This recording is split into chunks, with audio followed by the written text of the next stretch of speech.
In the early 1900s, it was very uncommon for females to work since it was a male-dominant workforce. However, there were some factories that needed the meticulous and steady hands of females during the necessary times. It was during World War I when the need for such females was needed, but the unsafe conditions, the lack of protective equipment, and the ignorance of certain materials used caused great harm to these workers. Radium was discovered in 1889 by Marie and Pierre Curie. Radium was being used to kill cancerous tumors and other dangerous tissue inside the human body, which was a pivotal moment in science. This gave the impression that radium made a positive impact on health and started to be used in a variety of ways, often in minimal amounts of radium. Unfortunately, there was no clarification of the concentrated amount of radium used, which further influenced the public to assume radium was safe for everyday use. We must not forget that when radium was discovered, no one knew it would prove useful in hospitals. The work was one of pure science, and this is a proof that scientific work must not be considered from the point of view of the direct usefulness of it. It must be done for itself, for the beauty of science, and then there is always the chance that a scientific discovery may become like the radium, a benefit for humanity. In the early 1900s, women in factories used radium to paint dials on watches for the soldiers in World War I.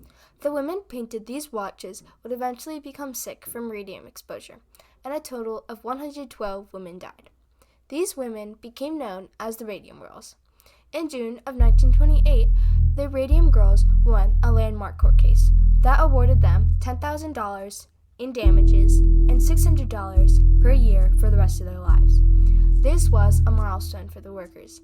The Radium Girls are a pivotal turning point in history as their tragic experience shed light on changes in everyday work practices, employee rights, and the importance of workplace safety.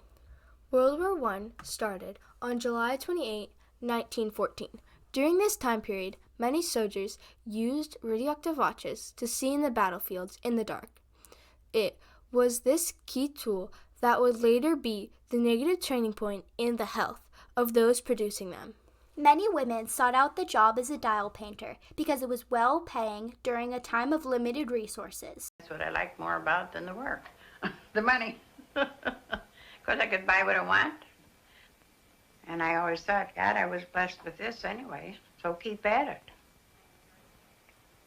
But at that time, I enjoyed myself and my life. I always had a lot of good friends. We all got along good together. I enjoyed going out with them. We'd go over town and eat. Once in a while, buy what we wanted. Go to the park. Watches were not the only item that radium was being used for at the time. The ironic company named Undark started to sell radium toothpaste, cosmetics, and even radium water. These products were being recommended by doctors as they believed that it would have a positive impact on their health. They called radium the greatest find of the century. It was this pivot in everyday production that gave a false sense of acceptance towards the benefit of radium.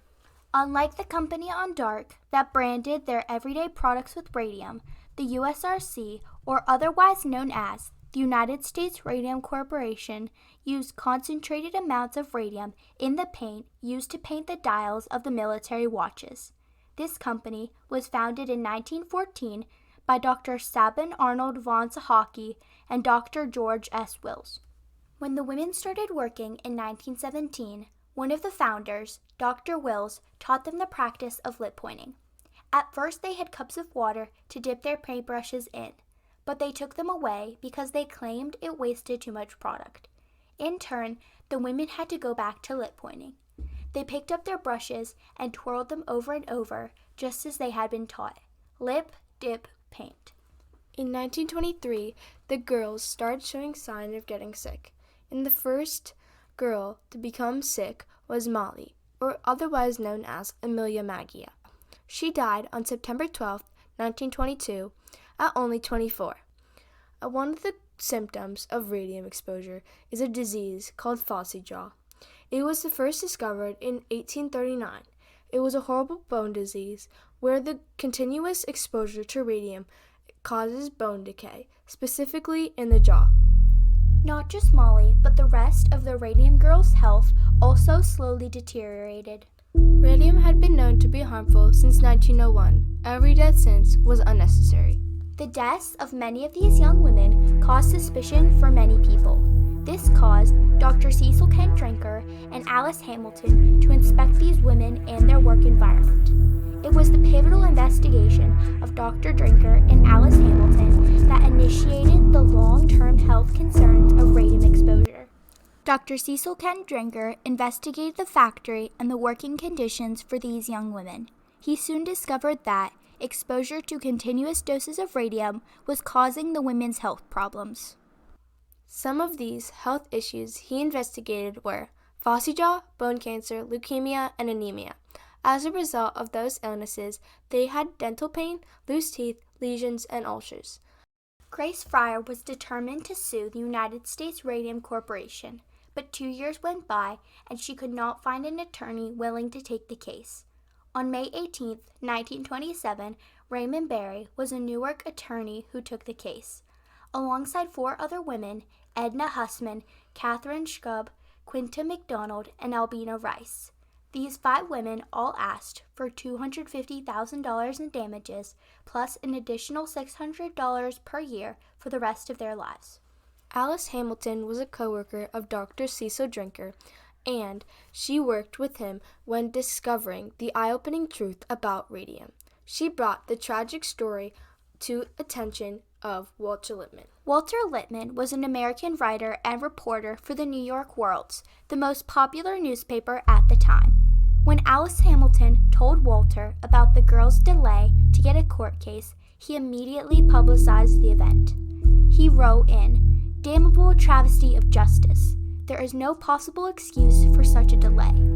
The women are dying. If ever a case called for prompt agitation, it is the case of 5 crippled women who are fighting for a few miserable dollars to ease their last days on earth." This was a huge turning point because it was an all-women court case, and a man publicized the event.